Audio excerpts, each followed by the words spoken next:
Muito bem, meus irmãos, nós vamos falar hoje sobre a plenitude do Espírito Santo. Eu quero fazer a obra de Deus, eu quero caminhar, eu quero crescer, mas eu preciso entender que isso não vai acontecer por minha própria natureza, por meu próprio recurso.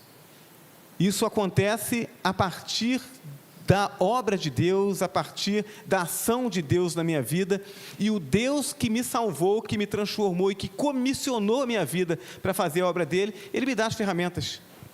Ele concedeu o seu Espírito Santo, os dons do Espírito Santo, a partir do dom, o dória, a presença do Espírito, também os dons, o carisma do Espírito Santo, mas eu preciso buscar a plenitude do Espírito. Eu preciso buscar disciplinar a minha vida de modo que eu esteja sensível à direção do Espírito Santo. Obrigado, Jonatas.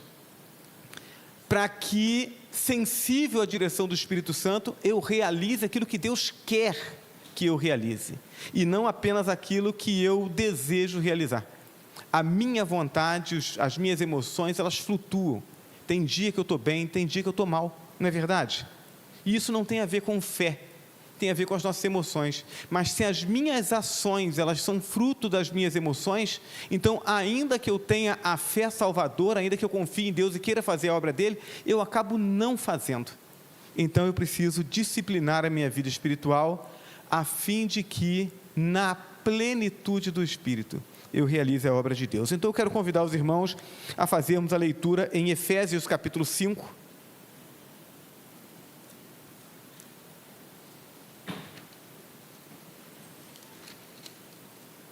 Efésios 5, a partir do verso 18 até o verso 21.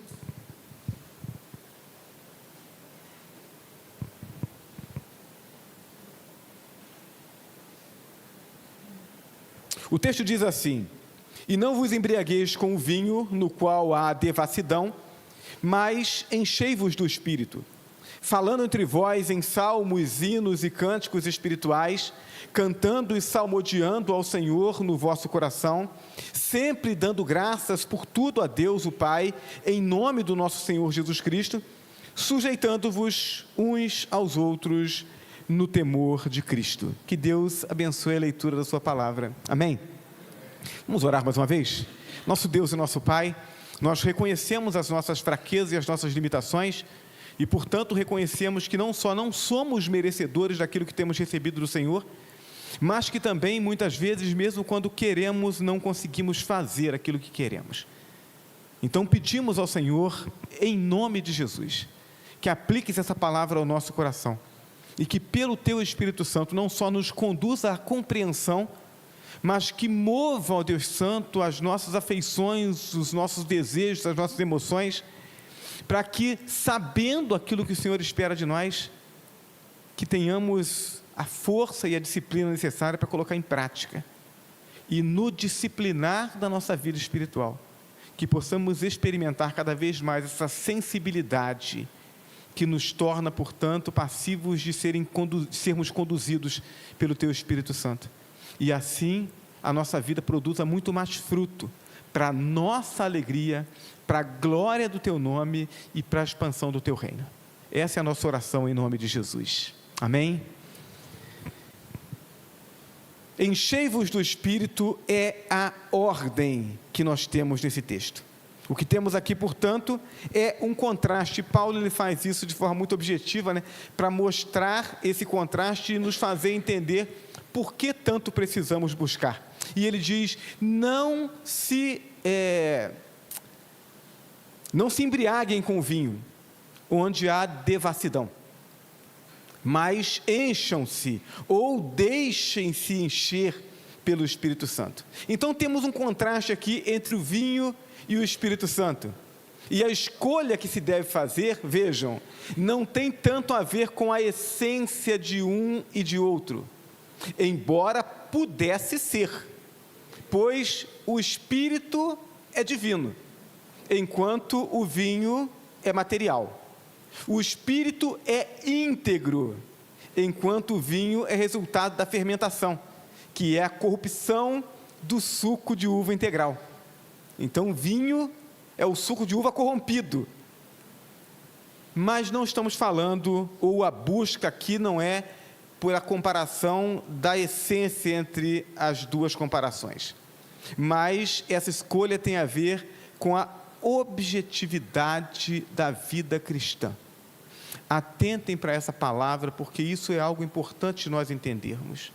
Eu não preciso apenas, ou eu não sou chamado apenas para viver a vida cristã, mas para vivê-la de forma objetiva. E quando eu vivo a vida cristã de forma objetiva, algumas perguntas, elas não fazem mais sentido. Por exemplo, às vezes as pessoas chegam para mim e perguntam assim: pastor, ouvir música popular, ouvir música não evangélica é pecado? Depende, né? Tem música que às vezes o carro passa tocando perto de mim, a vontade que dá de tapar os ouvidos, de tanta besteira, de tanta imoralidade. Existem músicas que elas são bonitas, são poesias cantadas. Então, bom, se a música é uma poesia, se a música não tem nada que deponha contra aquilo que você crê, aquilo que Deus espera de você, bom, então não é pecado. Mas se me pergunta assim: pastor, ouve música não evangélica? Eu digo não. Mas não é pecado, não é pecado, mas também não me edifica. Então eu vivo a minha vida de forma objetiva. Eu quero crescer espiritualmente.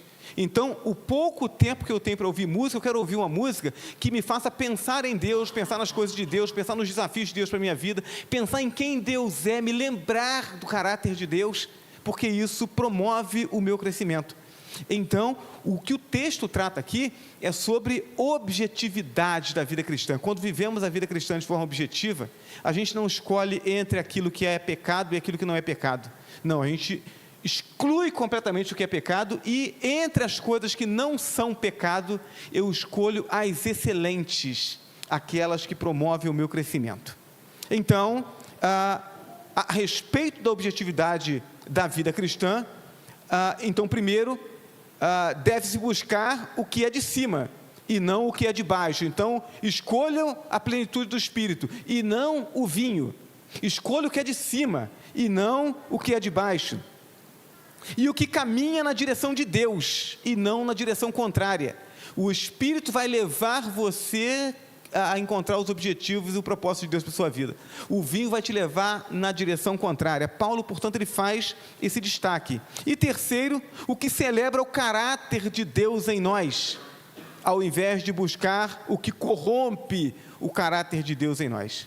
E quarto e último, o que inspira no outro a busca pela santidade e não aquilo que coloca a segurança do outro em risco.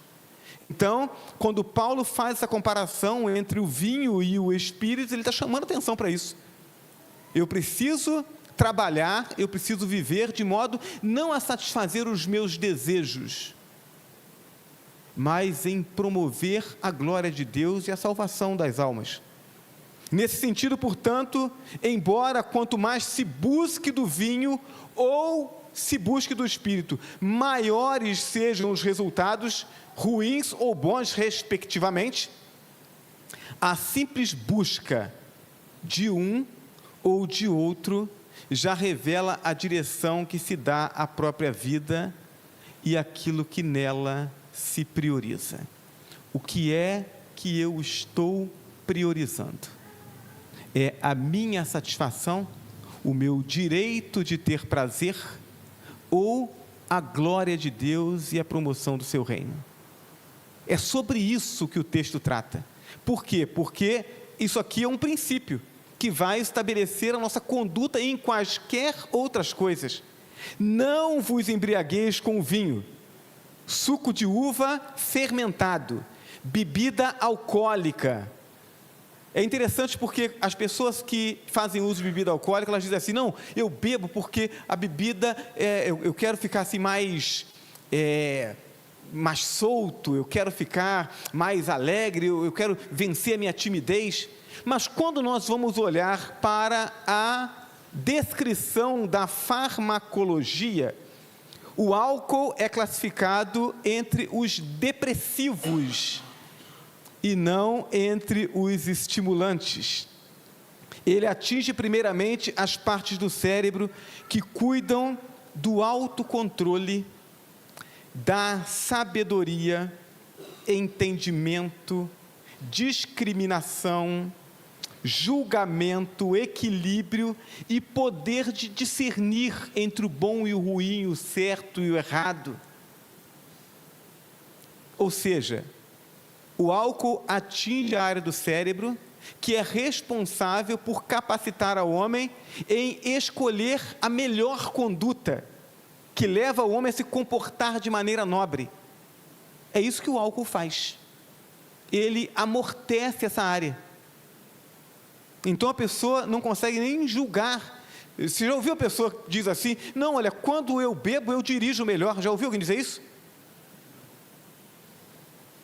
Ele só acredita que dirige melhor, né? Ele não consegue perceber as besteiras que ele faz. É isso. Então, o álcool, o vinho, que Paulo está chamando a atenção aqui, ele vai atingir essa área. Ele vai deprimir a sua capacidade de escolher o que é certo. Paulo diz, então não faça isso, mas encha-se do Espírito. O Espírito faz exatamente o oposto do álcool. Ou seja, o Espírito Santo é um estimulante da nossa alma. Ele estimula todas as nossas faculdades. Ele nos faz mais atentos, mais criteriosos. Ele nos move na direção de Deus. Ele abençoa, ele fortalece a nossa capacidade mental, a nossa capacidade intelectual. Ele motiva o nosso coração e ele dirige a nossa vontade na direção da vontade de Deus. Então, esse é o princípio. Mas eu preciso focar naquilo que Paulo quer que aconteça, e não naquilo que Paulo não quer que aconteça. Afinal de contas, como crentes em Jesus Cristo, nós escolhemos pela excelência. Então, o que não me faz bem, eu não quero nem saber, eu vou jogar fora. A porta está fechada. Quais são, então, os resultados do estímulo do Espírito Santo? É isso o que de fato nos interessa. O estímulo produzido pelo Espírito Santo nos leva primeiro à comunhão. Paulo diz, olha, não se embriaguem com o vinho em que há contenda, devassidão, mas encham-se do Espírito Santo, falando entre vós com salmos, hinos e cânticos espirituais. Ele está falando sobre comunhão. Falem entre vocês. Ele não está falando sobre um viver sozinho, um viver solitário. Comunhão, portanto, é a primeira coisa que o Espírito Santo produz, na medida em que nós vamos experimentando da sua plenitude. O texto diz respeito a um culto público, a um ajuntamento de crentes com a finalidade de adorar a Deus. O Espírito Santo produz tanto o desejo de estarmos juntos, quanto a atitude de buscar esse ajuntamento. Então eu não só valorizo estar junto com os irmãos, mas se eu posso fazer alguma coisa para que isso aconteça, então eu quero fazer. Então, se eu sei que mandar uma mensagem no WhatsApp, ou dar um telefonema, passar na casa do irmão, né, para que eu tenha certeza de que ele vai estar no culto, então eu vou fazer isso. Por quê? Porque eu quero estar junto com ele, eu quero que ele cresça, mas a presença dele também me alegra, também me fortalece. O Espírito Santo faz isso porque é a igreja, e não apenas a fé em Cristo, que comunica ao mundo e aos anjos a sabedoria de Deus. Evangelho de João, capítulo 17, versos 20 e 21, Jesus, orando ao Pai, ele diz assim, e rogo não somente por estes, mas também por aqueles que pela sua palavra hão de crer em mim, para que todos sejam um, assim como tu, ó Pai, és em mim e eu em ti, que também eles sejam um em nós, para que o mundo creia que tu me enviaste. E em Efésios capítulo 3, verso 10, Paulo chama a atenção para essa verdade, esse impacto, esse propósito da igreja. E ele diz, para que agora, ou seja, através da igreja, ele está falando sobre a igreja nesse contexto, para que agora seja manifesto por meio da igreja, aos principados e potestades nas regiões celestes. Paulo está falando sobre a sabedoria de Deus que se revela na criação, na manutenção da igreja.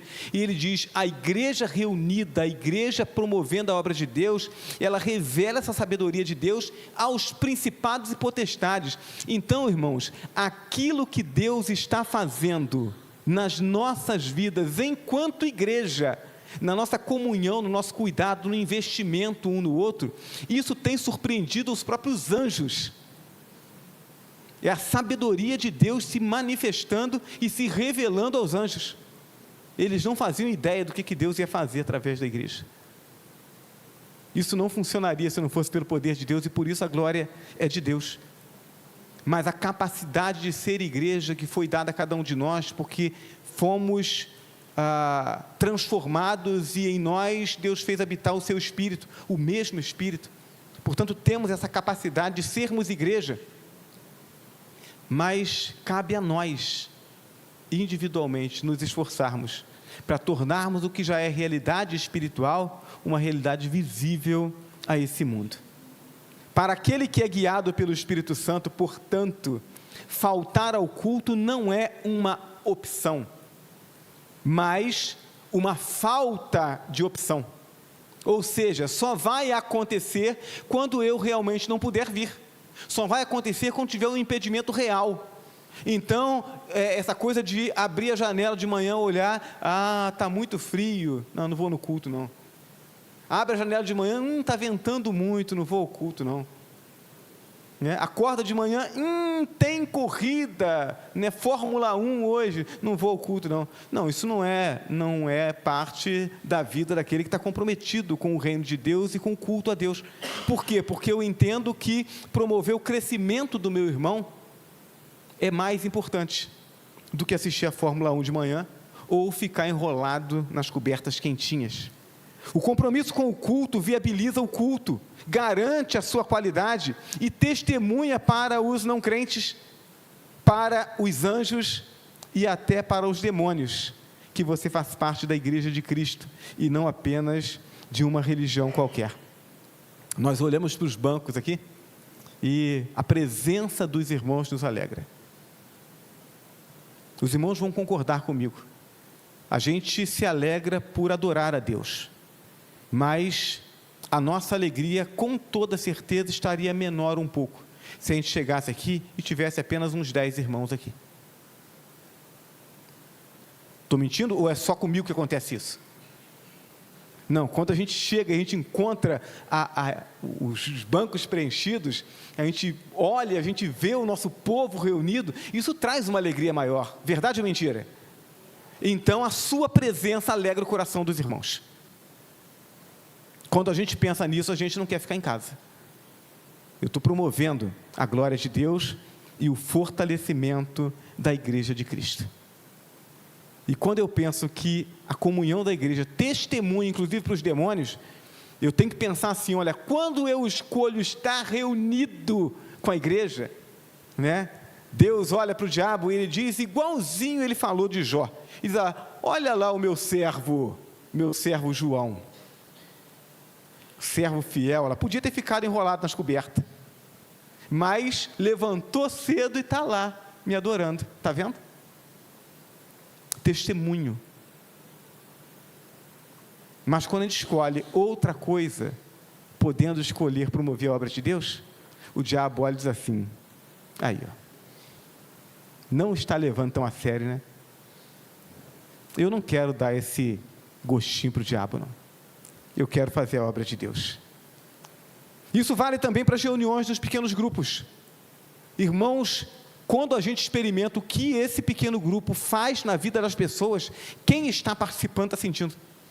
A gente olha e diz assim, meu Deus, quão bom será quando toda a igreja estiver experimentando essa mesma coisa. Quando cada crente estiver se comprometendo em cuidar de alguém, e se deixe cuidar por alguém.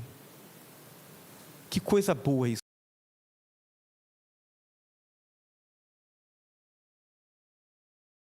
Comunhão do corpo de Cristo.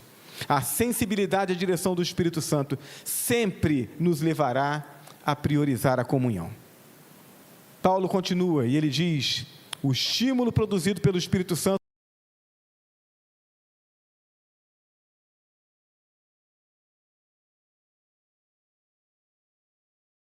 tanto a expressão no vosso coração, cantando e salmodiando ao Senhor no vosso coração, apontando para o fato de que aquele que está cheio do Espírito Santo se apresenta diante de Deus com um coração sincero e com um louvor autêntico.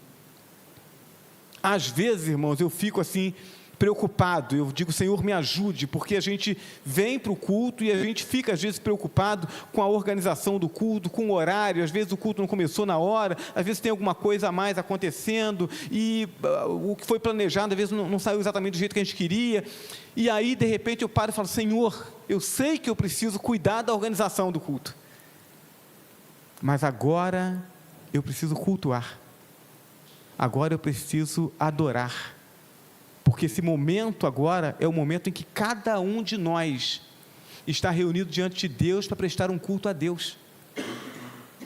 O Espírito Santo nos leva a esse entendimento. Quando o crente canta, seja em voz audível ou não, aquele que está cheio do Espírito tem como meta principal agradar o coração de Deus. Aquilo que estamos fazendo está sendo dirigido para Deus, não para qualquer outra pessoa. A postura de adoração é particular de cada um, e ninguém tem o direito, portanto, de julgar o coração do outro. Eu louvo a Deus porque eu não tenho visto, graças a Deus, eu não tenho visto essa postura entre os crentes dessa igreja, mas já vi outras igrejas, irmãos. Então, se o grupo de louvor está cantando, e aí as pessoas, um grupo de pessoas está ali, levanta a mão, fecha os olhos, movimenta o corpo, Senhor. Aí tem um outro grupo que olha e fala assim: ela, ó, está na carne, né? É só agitação. Então, não é espiritual. E tem outro grupo, né? o grupo de louvor está lá assim: vamos lá, irmãos, levanta a mão. E aí o irmão está lá, né, com contrito, cantando, mas não levantou a mão, não, olha lá, não é espiritual. Eu me lembro do pastor Carlos Henrique Soares, foi meu pastor durante talvez 1 ano e pouco, 2 anos, assim que ele foi ordenado, ainda como seminarista, e ele foi uma pessoa que marcou muito a minha vida. E ele dizia que ele foi visitar, né, foi convidado para participar de um trabalho em uma igreja pentecostal, e aí o culto estava acontecendo, e de repente o pessoal, aquela agitação, né, gritando e tal, e aí o ministrador andando no corredor da igreja, e motivando as pessoas, né? E aí todo mundo gritando e tal, e ele, né, adorando a Deus, mas contrito, com os olhos fechados. E aí aquela pessoa enxergou ele daquele jeito, chegou bem perto dele, gritou no ouvido dele assim: dá glória a Deus, irmão. Aí ele virou para a pessoa e diz assim: eu estou dando. Para que eu dê glória a Deus, eu não preciso estar gritando, eu não preciso estar levantando a minha mão. Ou seja, eu preciso respeitar a adoração do outro. Então, se aquilo que eu estou fazendo não está ferindo os princípios de Deus, porque Deus estabelece os princípios para a sua adoração, se eu não estou ferindo esses princípios, e se eu não estou atrapalhando o meu irmão a adorar, então, cada um respeite a liberdade de adoração do outro, porque o nosso culto, antes de ser coletivo, ele é um culto particular. Cada um de nós precisa estar diante de Deus. O problema não está, portanto, na forma de adorar, mas sim na falta de reverência e de temor no momento da adoração. Ou seja, quando durante o culto a pessoa está indiferente ao culto. Eu estou no lugar da adoração, mas não estou adorando. Esse é o problema. A igreja está cantando, mas a pessoa está conversando. Além dela não adorar, ela atrapalha os outros a adorarem. Mexendo na bolsa. Não sei o que o pessoal caça, né? Na hora do culto, parece que vai... Já viu aquele negócio, né? Quando a pessoa vai chegando no final do mês, e aí a geladeira começa a ficar pura, e a pessoa dá vontade de comer alguma coisa, ela abre a geladeira e ela fica olhando. Aí o pessoal fala que isso é tema de filme, né? A espera de um milagre. Então, tem gente que parece que fica esperando um milagre acontecer na bolsa também, na hora do culto, acho que vai acontecer, vai aparecer alguma coisa e não para de mexer na bolsa. Então vamos adorar, né? O indivíduo está folheando uma revista, não é nem revista da escola bíblica, é uma outra revista qualquer. Ou então sabe beber água. Já disseram que se os crentes bebessem água no dia a dia, igual bebe na hora do culto, ninguém ia ter problema renal. Meus irmãos, a gente precisa entender o seguinte, olha, a hora do culto não é a hora em que eu estou assistindo uma palestra. Uma palestra, bom, se está gravado, eu posso assistir depois. Não, esse momento aqui é o momento que nós estamos reunidos em adoração a Deus. Então não dá para dar um intervalozinho, não vou dar um pulinho ali na beber água, depois eu volto, e aí assisto depois a transmissão, eu termino a minha adoração. Não, você não vai terminar a sua adoração. Então ninguém vai sofrer de desidratação porque esperou mais 10, 15 minutos para ir beber água. A menos, é claro, que a pessoa esteja, bom, eu estou com uma questão alérgica, e aí a garganta ressecou, aí é outra coisa, né? Aí, se você está em condição alérgica, você não iniciou o seu estado alérgico durante o culto. Então, se precisa beber uma aguinha para, né, hidratar a garganta, traz a garrafinha. Ninguém vai brigar com você para trazer a garrafinha, mas eu preciso entender que esse momento é um momento de culto, e o culto ele tem uma continuidade. É sobre isso que nós estamos sendo chamados. Aquele que está pleno do Espírito Santo, ele tem esse entendimento de que ele deve essa adoração a Deus. Para aqueles que são guiados pelo Espírito Santo, a irreverência no culto não é uma opção, porque ele sabe que está diante de Deus e sabe o que Deus espera dele. Terceiro, o estímulo produzido pelo Espírito Santo nos leva à gratidão, sempre dando graças por tudo a Deus o Pai, em nome do nosso Senhor Jesus Cristo.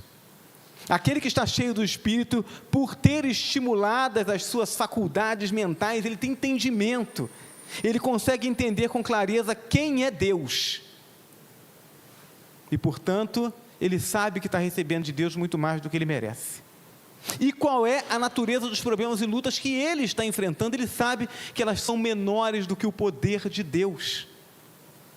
Dessa forma, mesmo diante das lutas, o crente glorifica a Deus pelo que Deus é e por sua amorosa providência, mediante a qual ele pode fazer até mesmo o mal servir aos seus bons propósitos.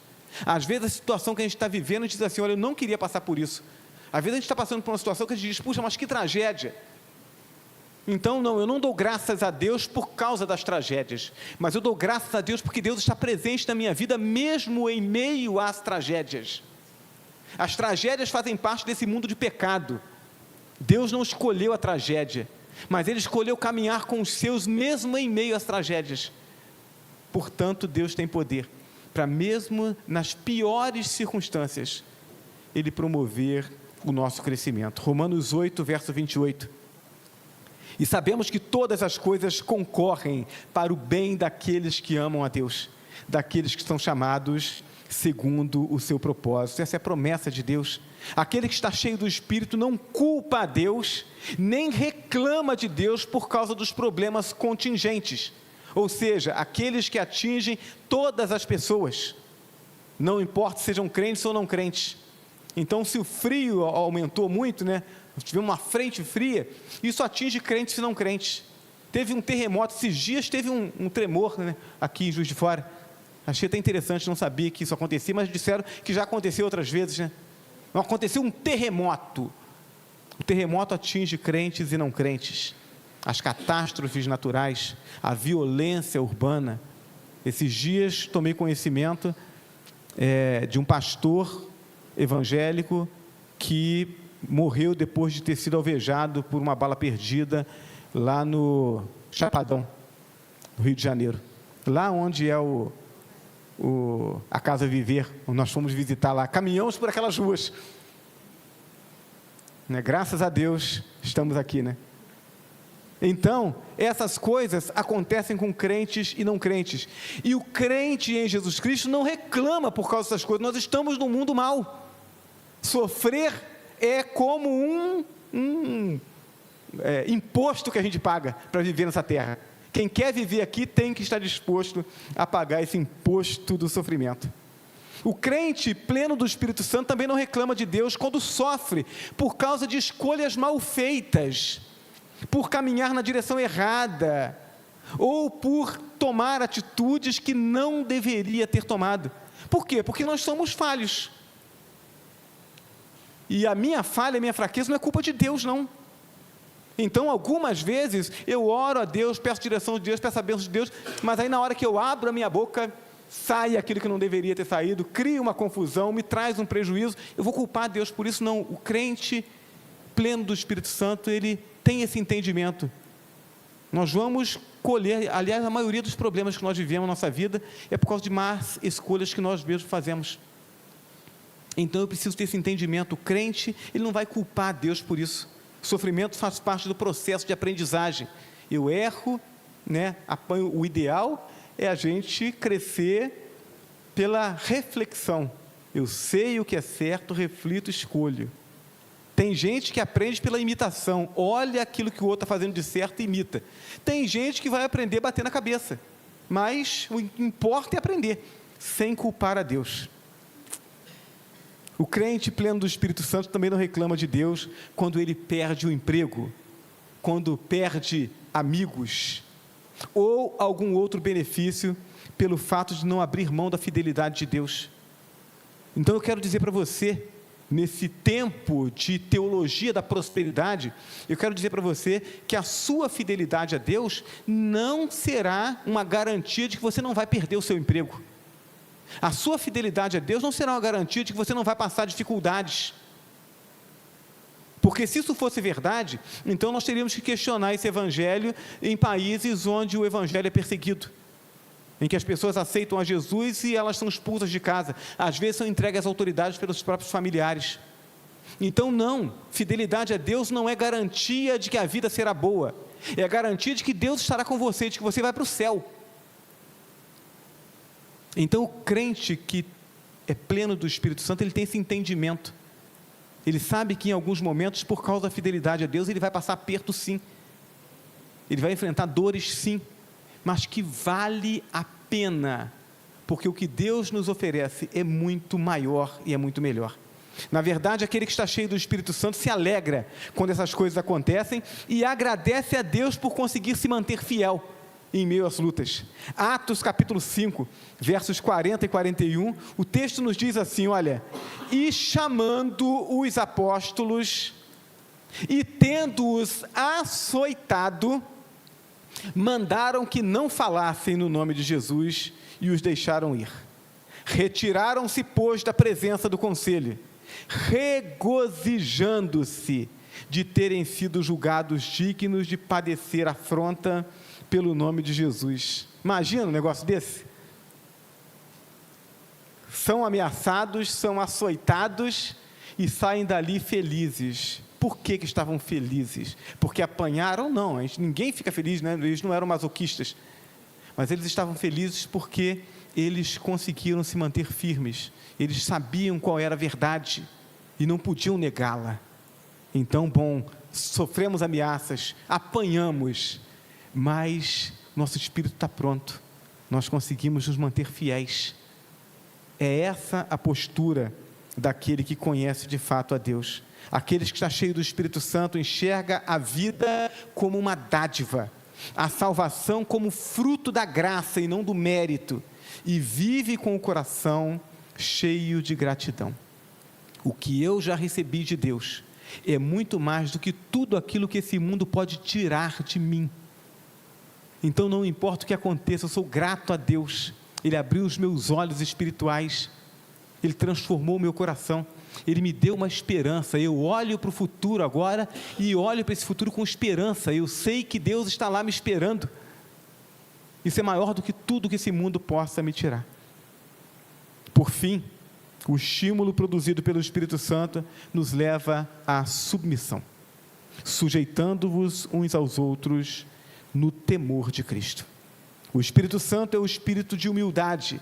Aqueles, portanto, que recebem a sua plenitude, sempre revelam a meiguice e a mansidão de Cristo. Atitudes agressivas e arrogantes não combinam com a plenitude do Espírito. Pastor, mas a minha família é assim. Olha, meu avô era assim, meu pai era assim, meus irmãos são todos assim, né? Pavio curto, então a gente vai falando, mas a gente só fala a verdade. Eu digo, tem verdade que ao invés de abençoar, ela fere. Então, repreenda essa síndrome de Gabriela. Eu nasci assim, eu cresci assim, você sempre assim. Não. Cristo entra nas nossas vidas e transforma a nossa vida. Eu posso ser diferente em Cristo Jesus. Atitudes agressivas e arrogantes não combinam com a plenitude do Espírito. Quem se diz cheio do Espírito e se apresenta com ar de superioridade, se apresenta de forma arrogante, está enganando a si mesmo. Filipenses 2, versos 3 a 5, a Bíblia diz: nada façais por contenda ou por vanglória, mas com humildade cada um considere os outros superiores a si mesmo. Não olhe cada um somente para o que é seu, mas cada qual também para o que é dos outros. Tende em vós aquele sentimento que houve também em Cristo Jesus. Submissão aqui é para com os irmãos, servindo uns aos outros, mas também é para com Cristo, no temor do Senhor. E essa submissão se manifesta pela disposição em conhecer e fazer a sua vontade. Se eu declaro que Jesus é o meu Senhor, e se eu entendo que Ele é bom, que a vontade dEle é boa, agradável e perfeita para a minha vida, eu preciso estar comprometido em crescer no conhecimento da vontade dEle. Crente que não está comprometido em conhecer, em entender, em se aprofundar no entendimento das coisas de Deus, tem um problema.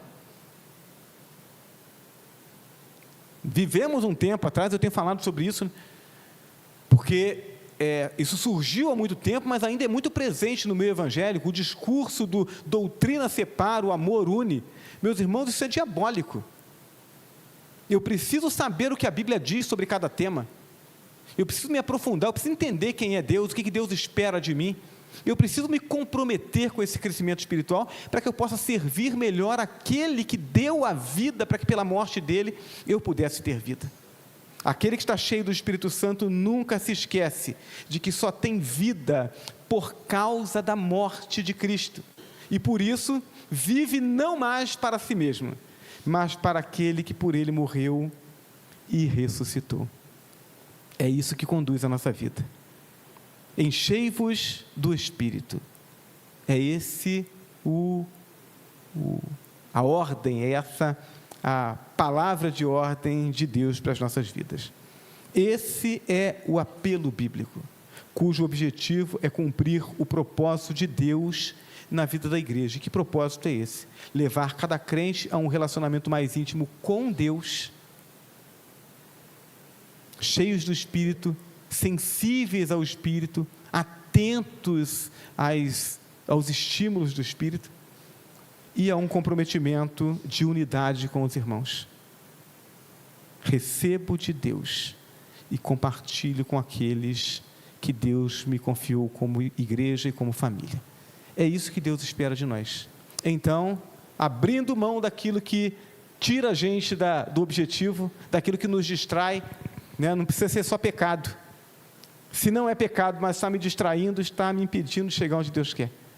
Concentrando a minha vida, entendendo que há alegria em fazer a vontade de Deus.